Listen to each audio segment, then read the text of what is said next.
오늘은 그 새생명 축제로 이제 교회 다니지 않던 이웃을 초대해서 함께 예배 드리는 날입니다. 그러나 또 이 예배와 또 말씀이 오래 교회를 다니고 신앙생활을 한다고 했지만 그리스도와의 인격적인 교제, 하나님이 내게 어떤 분이신가의 의미 부여, 이런 부분들이 또 새생명 축제를 통해서 기존 신자들에게도 하나님께서 말씀해 주시리라고 믿습니다. 모두가 다 겪으셨지만 지난 여름은 기상 관측 이래로 최악의 더위였다. 그리고 최장의 열대야였다. 이런 기록적인 더위로 모두가 다 인내의 한계에 다다르는 그런 힘든 시간을 보냈는데요. 너무나 개인적으로 하나님께 감사한 것은 그 무더운 여름에 하나님께서 저에게 시편 131편 말씀을 저에게 묵상하게 하셨습니다. 1절과 2절 제가 읽어드리겠습니다. 여호와여, 내 마음이 교만하지 아니하고 내 눈이 오만하지 아니하오며 내가 큰 일과 감당하지 못할 놀라운 일을 하려고 힘쓰지 아니하나이다. 그리고 그 다음 2절입니다. 실로 내가 내 영혼으로 고요하고 평온하게 하기를 젖된 아이가 그의 어머니 품에 있음 같게 하였나니 내 영혼이 젖된 아이와 같도다. 엄청 더워서 힘들고 집중도 안 되는 그런 시간을 보냈지만요, 저는 새벽에 일찍 일어나서 이 말씀을 묵상하고 연관된 말씀을 찾아보고 그렇게 기도하면서 그렇게 시간을 보내고 나서는 바로 이제 제가 만보를 걷는 일을 했습니다. 공원으로 가서 만보를 걸으면서 방금 묵상한 그 말씀을 생각하고 정리하고 그러다가 또 영감이 또 오르면은 저는 항상 이제 스마트폰을 들고 다니거든요. 녹음을 합니다. 제가 저에게 어떨 때는 혼자 좀 재밌게 하느라고 이 찬수 잘 들어 그러면서 제가 이제 녹음도 넣고 그런 시간을 가졌는데요. 그 시간이 저를 얼마나 행복하게 했던지, 이제 이 무더위가 끝난 지가 지금 한 달 좀 더 지났나요? 그런데요, 제 기억에 지난 여름에 무더위는 다 없어져 버렸고, 그 여름에 새벽마다 말씀을 묵상하고 혼자서 그렇게 산책하고 또 거닐면서 그 묵상했던 그 말씀이 너무 행복해서 이제 제 뇌리에 지난 여름은요, 더위는 안중에도 없고 참 행복한 추억이 만들어진 해가 됐다. 제가 그렇게 말씀을 드릴 수가 있습니다. 이 말씀 묵상이라는 것이 이렇게 우리를 행복하게 하는데요, 그렇게 여름 내내 시편 131편 말씀을 묵상하게 하셨는데 이제 가을이 되어서 하나님께서 저에게 시편 23편 말씀을 주셨습니다. 이 시편 23편 말씀을 요즘에 묵상하면서 참 행복한 가을을 보내고 있는데요, 그 예전에 나온 유행가 중에서 안전하 서나 당신 생각 이런 노래, 그 뒤에 가사는 모르겠는데 이런 노래가 있는데 요즘에 제 구호예요. 안전하 서나 시편 23편이에요. 진짜 안전하 서나 시편 23편이 계속 대내어지는데요, 사실 이 시편 23편은 어릴 때부터 우리에게 익숙한 말씀 아닙니까? 여름 성경학교 가서도 여호와는 나의 목자시니 내게 부족함이 없으리로다, 이런 노래를 부르면서 신나게 여름 성경학교를 하던 그런 기억이 있는 그런 말씀인데요, 그런데 참 익숙하다 생각했는데 지금 이 말씀을 묵상을 하면 할수록 여기에서 너무나 깊은 맛이 우러나오는 겁니다. 그래서 새생명 축제를 맞은 오늘을 기점으로 제가 이 시편 23편을 가지고 한 6주 내지 7주 정도를 이제 한 문장 한 문장, 한 구절 한 구절을 살펴보려고 하는데요, 여기에 약간의 좀 작전이 있습니다. 오늘 새생명 축제 나오신 분들은 적어도 6주는 나오셔야 여기가 완성이 됩니다. 그래서 이걸 하나하나 살펴보는데 제가 너무 행복합니다. 이 행복을 이제 여러분들에게 좀 이제 퍼날라 드리고 싶은 마음인데요, 이 시편 23편과 관련한 이제 책들을 읽으면서 제가 또 재밌는 글도 많이 읽었는데요, 김남준 목사님이 쓴 불꽃처럼 살고 싶어요, 이 책에 나오는 내용입니다. 어떤 중년 신사가 원인은 알 수 없는 병에 걸린 겁니다. 낮에는 불안하고 초조해서 견딜 수가 없고 밤에 자려고 누우면은 누군가가 막 목을 쪼이는 것 같이, 그래서 가슴이 답답한 증상으로 오래 지금 잠을 이루지 못하는 겁니다.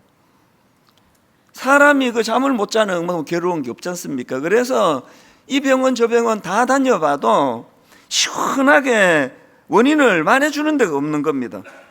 굉장히 유명한 그런 의사로 알려진 분들을 찾아갔는데도 똑같은 겁니다. 그냥 이거 신경성 질환입니다. 그 얘기밖에 안 나오는 겁니다.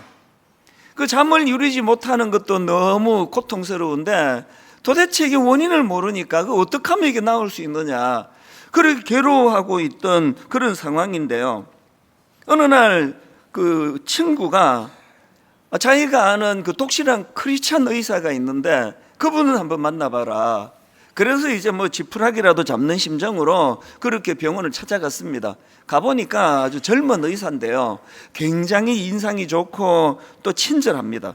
그래서 이 젊은 의사에게 이분이 1시간 넘는 시간을 이제 하소연한 겁니다. 내가 이런 아픔을 겪고 이렇게 힘들고 저렇게 힘들고 정말 죽을 것 같다고 그렇게 이야기를 하는데, 이 젊은 의사가 막 그 1시간 이상을 경청하는 겁니다. 이야기를 잘 들어주고는, 그리고는 놀라운 말을 했습니다. 자신 있는 목소리로, 선생님 염려하지 마십시오. 이 병 제가 꼭 고쳐드리겠습니다. 보통 병원에서 이렇게 말 잘 안 하잖아요. 근데 이분은 막 확신에 차서 그러더니 자기 책상으로 가더니 이제 뭐를 막 열심히 적는 겁니다. 그리고는 하얀 약봉지 하나를 건네는데요, 그 약봉지를 건네면서 이렇게 말했습니다. 선생님, 그 선생님의 병은 웬만한 약으로는 고칠 수 없는 병입니다. 그래서 제가 매우 귀한 약을 처방해 드렸으니까 지시대로 지어서 복용하십시오. 그리고 그 다음에 독특한 말을 해요. 이 약을 짓기 위해 약국에 가시기 전에 먼저 오늘 밤 조용한 시간에 혼자서 이 처방전을 읽어보십시오. 그래서 이분이 막 너무 이제 희망에 찬 기쁨으로 그렇게 집에 가서 밤에 이제 그 처방전을 이제 꺼낸 겁니다. 약봉지를 열어보니까 거기에 이런 메모지가 나왔습니다. 내용이 이렇습니다. 처방전, 귀하의 신속한 쾌유를 기원하며 다음과 같이 처방합니다. 약 이름, 구약. 약 종류, 시편 23편. 용법 및 용량, 하루 5차례 물 없이 천천히 씹어서 드십시오. 기타 사항, 꾸준히 장기 복용하셔야 뚜렷한 효과를 볼 수 있습니다. 이 기대하신 분들은 뭐 근데 이럴 줄 알았다 싶으신데요, 맞습니다. 이게 이 시편 23편이 가진 이 마음의 정화작용을 강조하려고 뭐 제가 보기에 지어낸 얘기예요. 진짜로 신경정신과에 갔는데 의사가 이렇게 처방하면 바로 고소 들어갑니다. 그 뭐 누구 놀리나? 근데 저는 그 글을 읽으면서 저는 의사가 아니니까 나는 이렇게 처방해도 되지 않나. 저한테도 많은 분들이 이런저런 아픔으로 그렇게 찾아와 기도를 부탁하거든요. 이분들에게 제가 나도 이제 이 처방을 내려야 되겠다, 그런 생각을 한 적이 있습니다. 그런가 하면은 또 최근에 읽은 책에서 찾은 이야기인데요, 이것도 시편 23편과 관련된 이야기입니다. 이건 아마 좀 실화이지 않을까? 제가 그런 생각하면서 읽었는데요, 어느 노부부가 있었는데 이 사별의 순간이 온 겁니다. 사실 뭐 부부에게 제일 참 두려운 순간 아닙니까? 이 오래 함께 동고동락했던 배우자가 이제 하나님 품으로 가는 그 사별의 순간이 왔는데요, 그 남편이 이제 임종 직전입니다. 힘없이 침상에 누워있는 그 남편을 위해서 그 아내가 시편 23편 이 말씀을 읽어드린 겁니다. 여호와는 나의 목자시니 내게 부족함이 없으리로다. 이렇게 시작되는 이 시편 23편을 천천히 읽어드리니까요, 그 남편이 하는 말이, 내가 떠나고 나면 당신은 혼자 어떻게 살겠소? 참 이게 어느 순간 제 아내가 할지 제가 할지, 그리고 제 아내가 병상에 누워 있을지 제가 누워 있을지는 모르지만 언젠가는 하게 되는 말 아닙니까? 내가 떠나고 나면 당신은 혼자 어떻게 살겠소? 그랬더니 그 아내가 이번에는 자기 말로 이렇게 대답을 했습니다. 여호와는 나의 목자시니 내게 부족함이 없습니다. 이게 참 뭉클해지더라고요. 우리 삶의 맨 마지막에 이런 고요와 평온, 이런 것으로서 그렇게 보내드리고 그렇게 마무리할 수 있다면 이게 행복 아닐까? 그러고 보니까요, 지난 여름 내내 제가 묵상했던 시편 131편에서 그 어린 아기가 엄마 품에 안겨 있는 것처럼 고요와 평안을 우리 하나님으로부터 공급받을 수 있다는 그 말씀을 먼저 묵상을 하고 지금 시편 23편을 주신 이유는 이것이야말로 그 고요와 평온을 유지하게 만드는 비결이 그게 시편 23편에 담겨 있기 때문이지 않을까, 그런 생각을 해보았습니다. 그래서 이제 오늘부터 시편 23편을 이제 한 절씩 한 절씩 해설해 드리려고 하는데요. 오늘은 이제 1절 말씀만 이제 가지고 말씀을 풀이해 가려고 합니다. 이 1절은 시편 23편 전체의 서론에 해당되는 말씀인데 유명한 말씀입니다. 여호와는 나의 목자시니 내게 부족함이 없으리로다. 참 많이 제가 되뇌었습니다. 길을 걸으면서도 또 잠자리에 누워서도 여호와는 나의 목자시니 내게 부족함이 없으리로다. 이걸 계속 되뇌고 묵상하다가 보니까요, 바로 이 대목에서 저는 오늘 우리 시대의 결핍감, 오늘 우리 시대를 딱 한마디로 말하라 그러면 결핍감으로 고통당하는 시대, 거기다 한마디를 더 붙이라고 한다면 풍요 속의 결핍의 시대, 이렇게 말할 수가 있습니다. 그러고 나니까 저의 어린 시절이 생각나더라고요. 제가 어리던 1970년대 또 80년대 초 이럴 때는요, 반대예요. 그때는요, 풍요 속의 결핍이 아니라 그냥 결핍이었습니다. 사는 게 결핍이었습니다. 그럼 뭐 상상을 초월하죠. 보릿고개라 뭐 이런 이야기 다 들어보셨죠? 우리 젊은 청년들 세대들이요. 실제로 저희가 그걸 겪었거든요. 저녁에 이제 엄마 밥 주세요 그러면 쌀이 없다, 뭐 이런 이야기를 드문드문 들어야 되던 시대고요. 그리고 뭐 저녁은 뭐 거의 저희 집 같은 경우는 이제 그때는 물국수라 그랬는데요, 국수예요. 그래서 어머니가 이제 요 앞에 가게 말고 저기 시장에 가서 국수 20원어치를 사와라. 아니 코앞에 시장이 있는데, 저 가게가 있는데 왜 저기 시장까지 가느냐 하니까 거기가 좀 더 줘요. 같은 20원어치라도 거기 가면 양이 좀 더 많습니다. 그래서 그 먼 시장까지 가서 이제 국수 20원어치 사오면 사실 그때도 20원의 가치가요, 글쎄 뭐 5 식구가 배불리 먹을 만한 그런 양은 아닌 것 같아요. 그러니까 그 국수는 조금인데 소천 엄청 크고, 이게 이제 국수인데 실제로는 국수 국물이에요. 이 건더기는 한두 젓가락밖에 안 나오고요. 그래서 국물을 들이마시는 거죠. 한창 먹을 때니까요, 그냥 하루 1시간만 지나면 배가 고픈 거죠. 그래서 어머니한테 엄마 배고파 그러면 참 우리 어머니도 놀라워요. 당황도 하지 않고요. 그러면 웃으면서 항상 이렇게 말했습니다. 내가 엄마 배고파 그러면 하시는 말씀이 일찍 자라. 그 다음 말이 또 참 놀랐습니다. 일찍 자라. 자면 잊어버린다. 그게 얼마나 짜증나는 얘기인지 압니까? 아니 일찍 자면 배고픈 거 있는 걸 누가 모르느냐고요. 그런데 한창 먹을 때는요, 배가 안 채워지면 잠이 안 와요. 제가 이제 아비가 됐잖아요. 아버지가 돼가지고 보니까 얘들이 10대 때 보니까 진짜 엄청 먹더라고요. 그때마다 저는 그 말이 맴돌아요. 자라.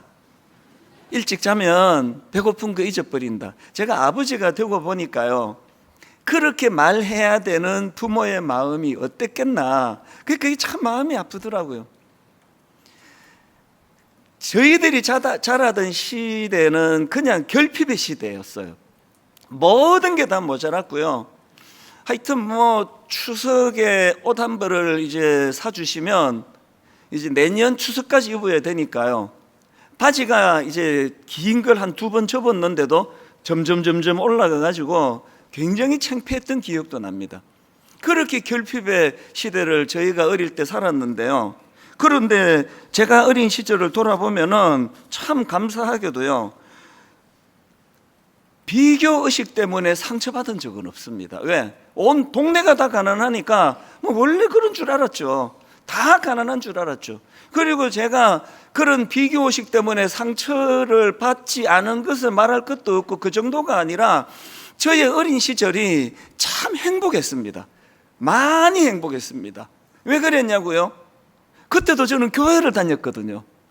교회가 저를 얼마나 행복하게 했는지 모릅니다. 제가 아까 여름 성경학교 얘기 드렸지만요, 가난한 애들이 모여가지고 함께 찬양 부르는데, 뭐 아까 그 찬양이요, 여호와는 나의 목자시니 내게 부족함이 없으리로다. 나로 하여금 푸른 풀밭에 눕게 하시며 잔잔한 물가로 인도하여 주시네. 내 목소리 자체가 약간 동요스럽잖아요. 그래서 어린 시절에 상상이 잘 되기가 쉬운데요, 너무 기뻤어요. 어린 시절이 너무 행복했습니다. 그래서 그냥 뭐 외롭다, 우울하다, 뭐 결핍으로 나는 불행하다, 사춘기를 포함해서 그런 적이 없습니다. 너무 기뻤고요. 저는 스마트폰, 인터넷 없는 세상을, 어린 시절에 그런 세상을 보냈다는 게 복 중의 복이라 생각해요. 저는 우리 아들, 딸을 보면 참 마음이 아파요. 그 쓸데없는 기계를 만들어 가지고 우리 애들의 그 마음을 다 빼앗는 거거든요. 그저 사람이 좋고 친구 만나고 교회 가서 친구랑 같이 제잘 그렸던 그 시절이 얼마나 저에게 행복했는지 모릅니다. 그래서 저는 저의 어린 시절을 한마디로 말하라면 이 부족함 속에서 느끼는 행복. 오늘 설교 제목을 제가 여기서 따온 거예요. 제 마음에서요. 부족함 속에서도 느끼는 행복. 그래서 오늘 우리 시대가 참 마음이 아픈 거죠. 지금 시대는 풍요의 시대예요. 누가 지금 배고픈 배를 움켜쥐고 잠자리 들어갑니까? 그냥 어떻게 해서든 적게 먹으려고 몸부림을 치는 이 시대 아닙니까? 모든 게 풍요롭잖아요. 옷장에 옷이 가득해요. 뭘 입어도 다 예쁜 옷들이에요. 그런데 마음은 허전한 거예요. 이 마음에는 채워지지 않는 어떤 결핍감을 느낍니다. 그래서 제가 풍요 속의 결핍, 이런 말을 쓰지 않았습니까? 그래서 제가 이런 주제로 설교하려고 책도 구입하고 영상으로 강의도 듣고 또 유튜브도 뒤지고 이렇게 하다가 보니까 그 유튜브에서 이런 제목의 영상을 봤습니다. 어린 시절의 결핍을 마주해야 진짜 어른이 된다. 이게 참 흥미롭더라고요. 어린 시절에 결핍을 마주해야 진짜 어른이 된다. 그래서 그 영상을 제가 듣다가 보니까 이게 사실 이게 음식 이야기예요. 보니까 이제 동네에 아는 주부들인 것 같아요. 한 6분, 7분 이렇게 앉아 있고요. 원탁 테이블에 그렇게 둘러 앉아 있고, 거기에 이제 요리사로 제가 추정이 돼요. 처음 들어간 분이니까 어떤 젊은 남자분이 앉아 있는데, 처음에는 이제 음식 얘기예요. 근데 뭐 대부분의 고민이 비슷하더라고요. 살을 빼야 되는데 뭐 이런 거. 그리고 나는 음식을 줄여야 되는데 폭식을 한다고. 음식 조절이 안 된다고. 그렇게 처음에는 음식 이야기로 가다가 이 대화가 점점 깊이가 있는 철학적인 이야기로 흐르는데요. 거기 어떤 주부 한 분이 그런 이야기를 하더라고요. 자기도 지금 이 살을 빼야 되는데 이게 잘 안 되고 그래서 자꾸 폭식을 한다. 그러면서 그 원인을 자기는 알고 있다, 그런 이야기를 하면서요, 자기가 왜 자꾸 폭식을 하는가 보니까 그 문제의 원인이 자기 내면에 있는 결핍감 때문이더라, 그런 이야기를 하더라고요. 그러면서 무슨 얘기를 하는가 하니까 이분이 이제 어린 시절에 2살 아래 남동생이 태어난 거예요. 제가 그런 글을 본 적이 있는데요, 이 장남이나 장녀가 온 부모의 사랑을 혼자 독차지하다가 어느 날 이거 듣지도 보지도 못한 이상한 게 하나 태어나가지고 모든 부모의 사랑이 둘째로 쏠리게 될 때 이 큰애가 갖는 상실감이요, 그 부부 중에 한 사람이 외도를 한 거를 알게 됐을 때 상대방이 겪는 상실감의 무게랑 비슷하다. 그런 비슷한 글을 제가 읽은 적이 있거든요. 그러니까 이 큰아이가 갖는 상실감이 너무 컸던 거죠. 그래서 집집마다 그런 일들이 다 초기에 있는데요, 이 집은 좀 심했던 것 같아요. 게다가 이제 그때는 뭐 좀 남자를 너무 그 귀하게 여기던 그런 어른들의 그런 시대다 보니까 애들이 상처를 더 받는 거죠. 그래서 이 아이가 이제 마음에서 그 상실감을 어떻게, 그 질투심을 어떻게 표현하는가 하니까 그 둘째 아이한테 막 이제 자기가 먹는 밥을 그 어린 갓난 아기에게 막 강제로 밥을 막 떠먹이기도 하고요. 그리고 참 위험한 거는 그 어린 아기, 이제 어른들 안 보일 때 그랬겠죠. 그 어린 아기를 눈을 막 쑤시는 거예요. 그 어린 애들이 뭐 그걸 모르니까요. 이게 굉장히 위험한 그런 일이 자꾸 벌어지니까 어느 날 할머니가 오시더니 너 우리 집에 가자. 그리고 이 아이를 데리고 이제 할머니 집으로 간 겁니다. 그게 무슨 스토리가 있는지 뭐 자세한 건 모르겠지만요, 그렇게 3살 때 할머니 집으로 가서 학교를 들어갈 때까지 할머니 손에서 자랐다는 겁니다. 그 한창 어린 3살 엄마가 필요한 그 시기에 엄마와 떨어져 할머니 집에서 지내니까 이 어린아이가 엄마가 뭐 사무치게 그리운 거예요. 그래서 엄마가 한 번씩 이제 친정에 다녀가시니까, 그러니까 이제 집에, 할머니 집에 다녀가고 나면 이 아이가요 밤새도록 울었대요. 그 슬픈 기억이 아직도 남아 있습니다. 그러면서 이분이 하는 이야기가 뭐냐 하면은 그 결핍감으로, 그 애정 결핍이잖아요, 손을 빨기 시작했는데요, 초등학교 갈 때까지 빨았대요. 그래서 옛날에도 우리가 이제 애들이 손 빨면 여기다가 이제 쓴 약을 이제 묻혀가지고 이제 기억에서 이거 손 빨면 안 된다. 그게 갓난 애기 때나 통하지. 지금 이게 뭐 학교 갈 나이가 됐는데 뼈가 생기는 애인데요, 아빠가 여기에 빨간 쓴 약 같은 거 이런 거를 발라주면 얘가 그거 쓴 거다 뱉어내고 그렇게 손을 빨았다는 겁니다. 그 결핍감의 문제라는 거예요. 그러면서 이분이 하시는 말씀이, 자기가 지금 이 폭식, 이게 지금 이해가 안 되게 폭식하는 경우들이 많잖아요. 이게 어린 시절에 생겨난 그 결핍감, 이 결핍으로 인한 것 같다. 그렇게 분석을 하니까 그 앉아 계시는 분들이 다 또 그걸 또 동의를 하더라고요.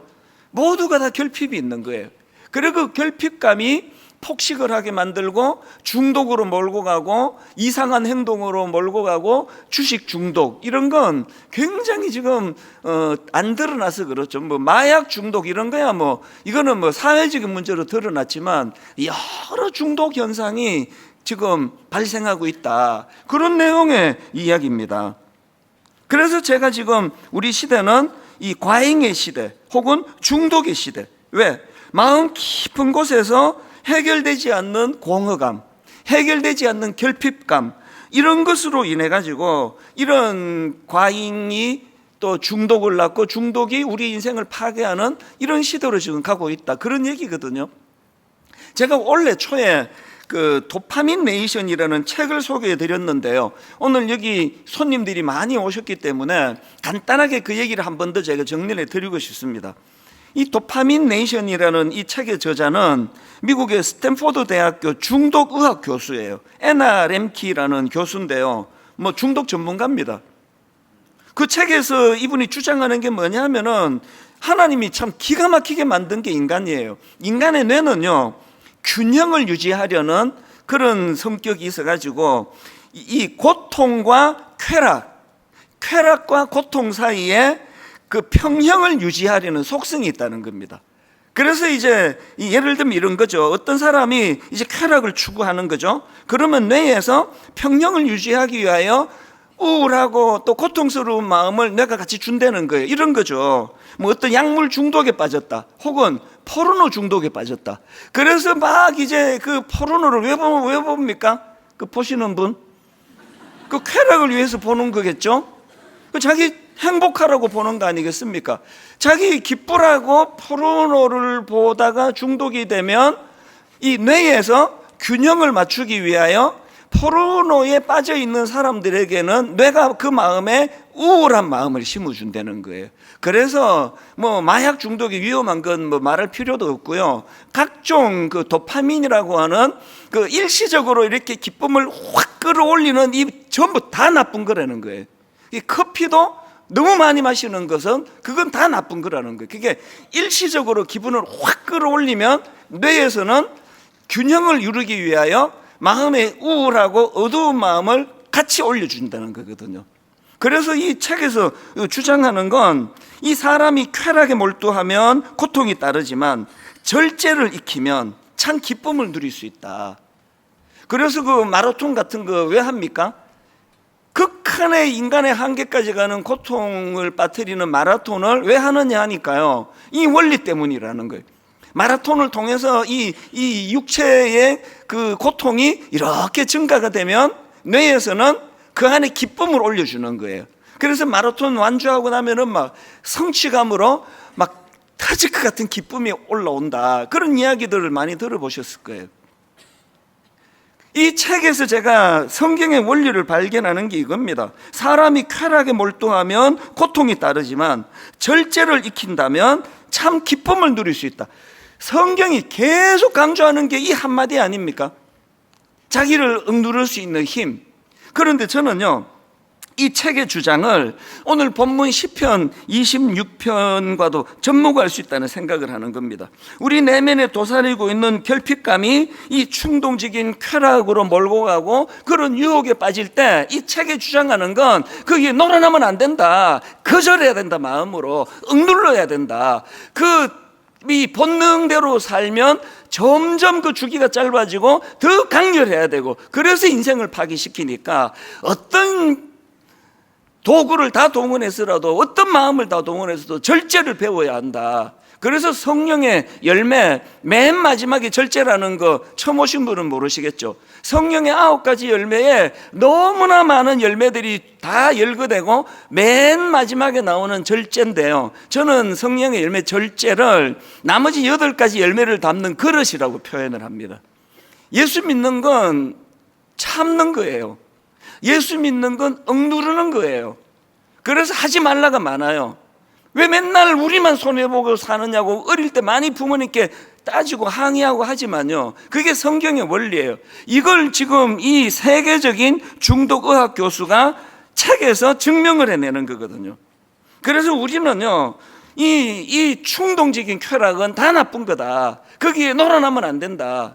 그래서 절제해야 된다. 이게 그 책이 주장하는 거라면, 오늘 우리 시편 23편을 통해서 한 걸음 더 나아가야 된다면요, 여러분, 이 결핍감이 내 안에 찾아와 그 부작용으로 폭식을 하게 되고 각종 중독에 노출이 되는 거, 그래서 그걸 억제하는 것이 중요하다면 더 중요한 건 이거예요. 그런 결핍이 찾아올 때 내면의 결핍을 하나님을 찾는 도구로 사용하라는 거거든요. 그래서 제가 그 소제목을 내면의 결핍감 사용법, 이렇게 제가 이제 이름을 붙여봤는데요, 2가지인데요 오늘 시간이 없어서 둘 다 다룰 수가 없습니다. 앞에 것도 1번도 다 다룰 수가 없습니다. 그래서 제가 조금만 언급을 하려고 하는데요, 첫 번째가 그겁니다. 내면의 결핍감 사용법이 뭐냐? 첫째, 결핍을 하나님 찾는 재료로 사용하자는 겁니다. 자, 시편 23편 1절을 보십시오. 여호와는 나의 목자시니 내게 부족함이 없으리로다, 이렇게 선언을 했지만요, 객관적으로 이 시를 쓴 다윗의 삶을 봐도 결핍감이 너무 많은 인생이었고요. 그리고 또 시편 23편에도 나옵니다. 자, 4절을 보십시오. 내가 사망의 음침한 골짜기로 다닐지라도, 또 5절에도 나옵니다.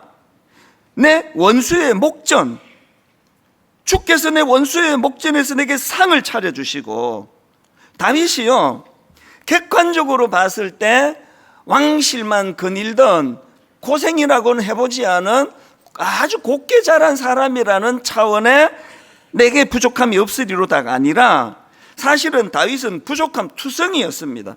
어린 시절에는 목자로서 극심한 참 외로움과 싸워야 됐고요. 아버지조차도 자기를 인정하지 않는 그런 그 상처를 그가 겪어야 했고, 이제 나이가 들어가면서 그는 그 왕이라는 사람이 자기를 끊임없이 잡아 죽이려고 추적하던 그런 절망을 경험했던 사람이에요. 그런데 자기 인생에서 내게 부족함이 없다 이렇게 말할 수 있는 건, 거기다가 한 걸음 더 나아가지고 다윗은 그 부족함이 결핍이 느껴질 때마다 그것을 하나님을 찾는 재료로 사용했다. 그래서 다윗이, 여러분 아시지만 시편에서요, 다윗이 쓴 시가 절대적으로 많아요.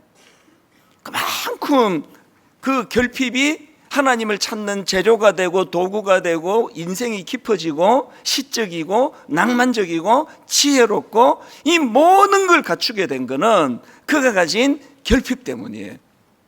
여러분, 오늘 여러분의 결핍이 여러분을 비교의식에 빠뜨리고 상실감으로 빠뜨리고 그 결핍이 여러분을 모든 세상을 증오하게 하는 쪽으로 흘러가는 것이 아니라, 여러분의 결핍이 여러분 인생을 윤택하고 풍성하게 만들 수 있다는 사실을 믿으시기를 바라요.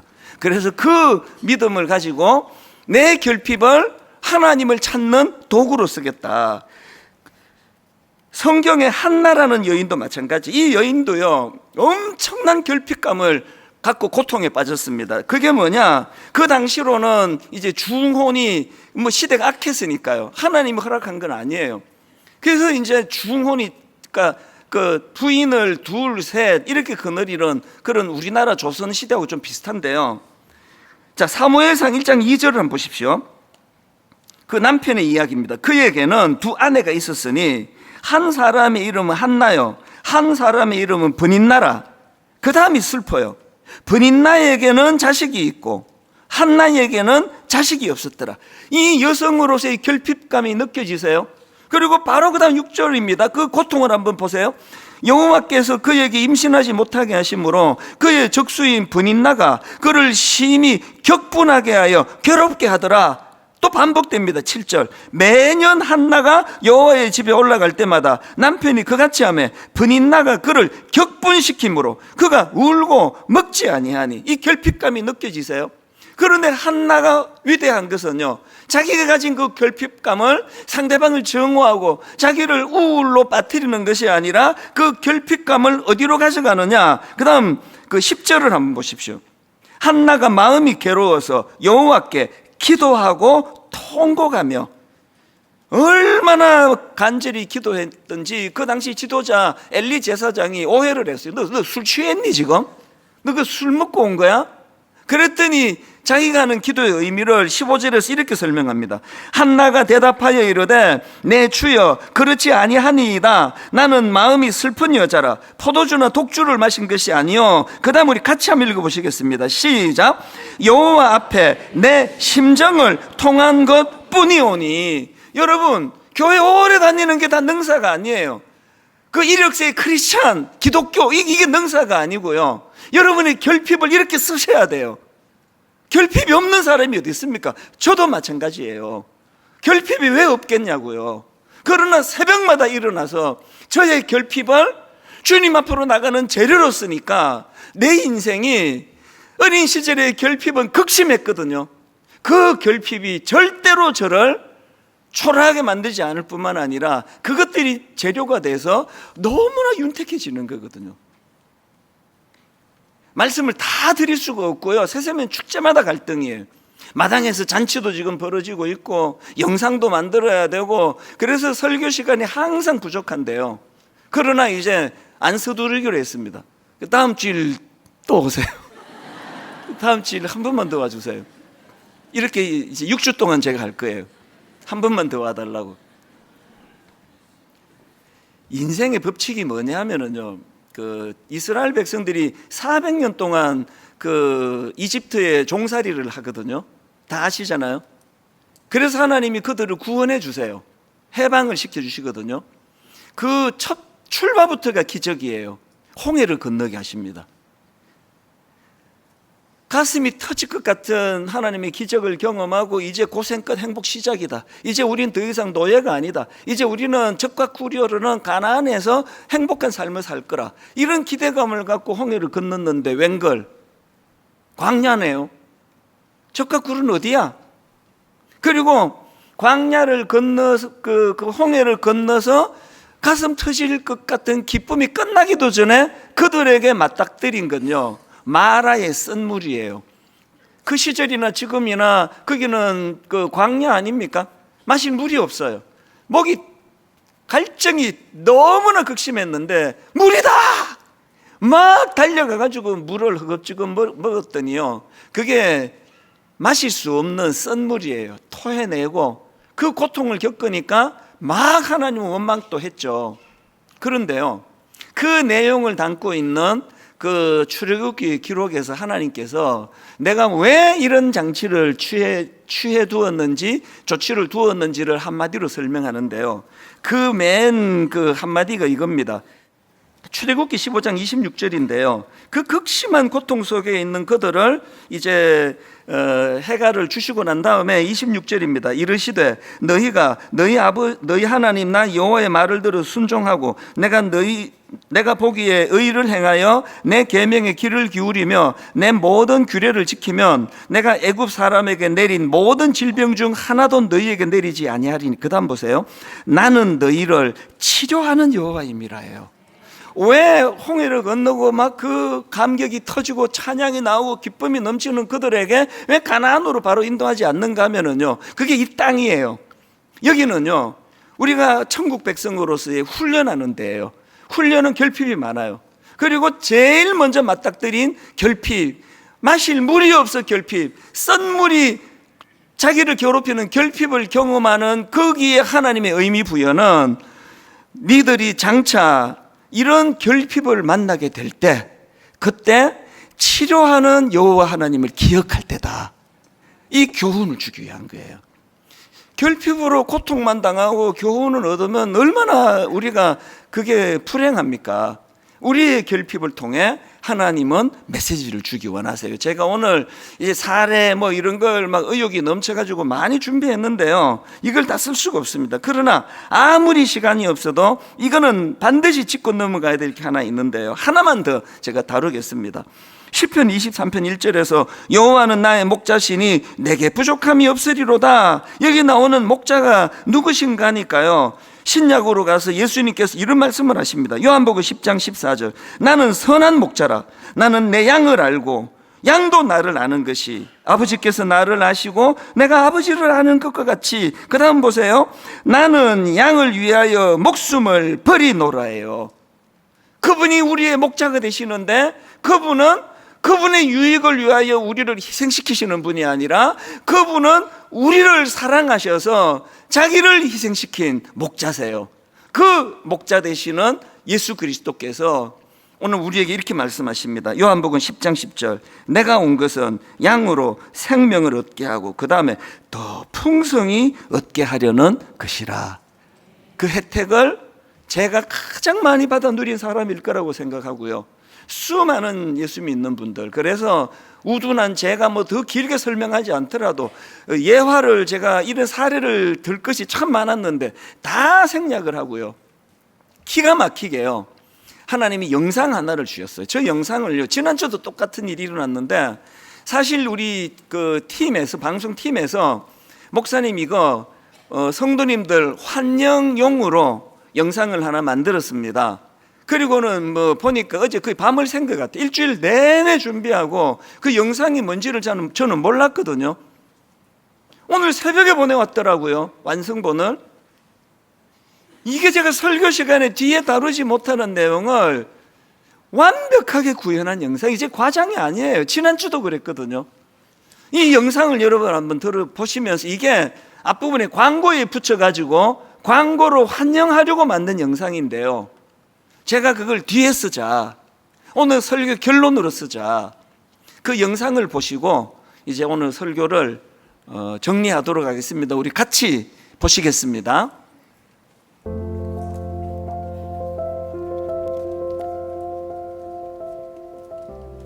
아내에게 받았습니다.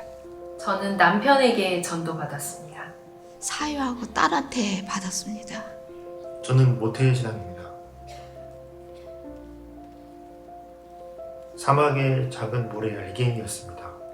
바람에 나부끼는 낙엽처럼 그냥 왔다 갔다 하는 인생인 것 같았습니다. 너무 외로웠습니다. 우울하고 쓸쓸했습니다. 그런 와중에 또 불안감도 찾아오고 내 인생이 뭔가 이런 생각도 했습니다. 어떤 곳일까 궁금하기도 했지만 사실 굉장히 의심의 마음을 많이 품고 왔습니다. 사람이 그렇게 많더라고요. 그래서 깜짝 놀랐어요. 이 사람들은 어떠한 기대감을 갖고 왔나 궁금했어요. 아내를 따라 문당우리에 와서 목사님 설교 말씀 듣고 있다 보니 저의 마음 한 구석이 뭉클함을 느껴 지금까지도 계속 나오게 되었습니다. 나 혼자가 아니라 하나님과 동행하는 것이 행복입니다. 하나님을 알게 되면서 제 모든 삶을 준비하시는 그분의 손길이 느껴지고 그래서 두렵지 않고 외롭지도 않은 것 같습니다. 삶에 많은 변화가 있는 것 같습니다. 옛날 마냥 밖에 나가서 다른 음주라든가 이런 것을 떠나게 되고 남 앞에 가서는 행동 하나하나가 조심스러워지고 그렇습니다. 딸네 가족을 보니까 너무 행복해 보이고 서로 대화가 많더라고요. 그걸 보면서 궁금했어요. 하나님이 어떤 분이신가. 지금은 신뢰하고 의지할 수 있음에 너무 감사드리고 그 생각하니까 눈물 나네. 다시 눈물. 신뢰하고 의지할 수 있으면 좋고요. 하나님을 너무 좋아해요. 정말. 이건 말로 표현을 못해요. 여보, 나로 시작해서 우리 어머니, 아버지까지 모두 하나님을 만나게 해줘서 너무 고마워요. 윤서봐, 딸 고마워. 진작 좀 해주지. 나 지금 암송이 잘 안 된다고. 아무튼 고마워. 여보, 어려운 환경에서도 무지한 나를 하나님 아버지 앞에 나올 수 있게 해줘서 고맙고 여보 사랑합니다. 성도님들 우리 교회 오신 것을 진심으로 환영합니다.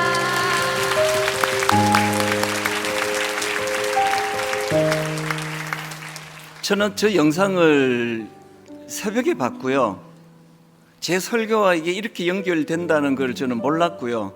지난주에도 똑같은 일이 일어났고요. 하나님이 큰 줄거리로 일하신다는 걸 매 설교 준비할 때마다 저는 경험하거든요. 오늘 여러분 이 자리에 오시기까지 그냥 우연히 오신 거 아니고요. 누군가는 눈물로 기도해 오셨고 오래 눈물을 삼키면서 이 시간을 기다려왔고 그 배후에 하나님이 계십니다.